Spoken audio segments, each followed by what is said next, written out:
ఒక అజ్ఞాత వ్యక్తి చెప్పిన ఒక సంఘటనను మీకు చెప్తాను. తను మరణిస్తున్నానని తెలుసుకున్న అనేక దేశాలపై దండయాత్ర చేసిన ఒక రాజు తన జనరల్స్ ని పిలిపించి తన 3 అంతిమ కోరికలను వారికి చెప్పాడు. 1, ప్రముఖ వైద్యులు తన శవపేటికను మోయాలి.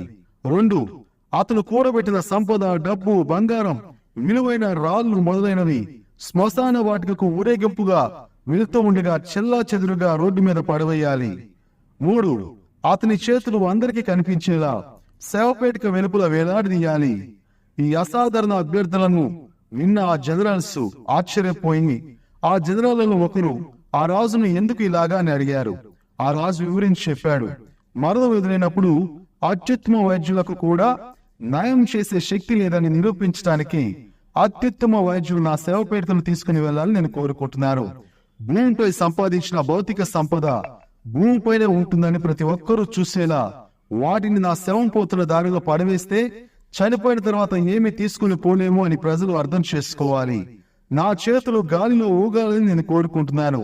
తద్వారా ప్రపంచానికి ఖాళీ చేతులతో వచ్చామని, ఖాళీ చేతులతో ఈ ప్రపంచాన్ని వదిలివేస్తామని ప్రజలు అర్థం చేసుకోలేలా చేయాలి. మనం ఎలాంటి భౌతిక సంపదను సమాధికి తీసుకొని వెళ్ళలేము. అయితే మన మంచి పనులు ఈ భూమి మీద నిలుస్తాయి. అత్యంత విలువైన సంపద ఈ భూమి మీద ఒకటి ఉంది, అది సమయం. ఎందుకంటే ఇది పరిమితం.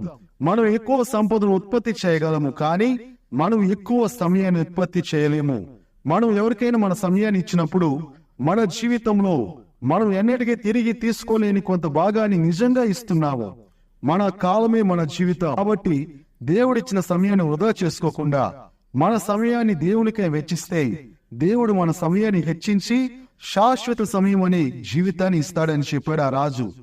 ప్రియమైన దేవుని బిడ్డలారా, మన జీవిత సమయం కొంచెమని దానిని కోపానికి, కృంగుదలకు కేటాయించక ఉన్న సమయాన్ని కుటుంబానికి, శ్రేయోభిలాషులకు, మరి ముఖ్యంగా దేవునికి ఇస్తూ అన్ని వేళలా అందరికి మేలు చేద్దాం.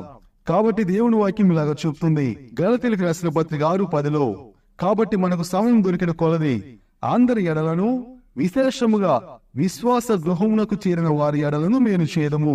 దేవుని కృప మీకు తోడైంది గాక. Happy birthday to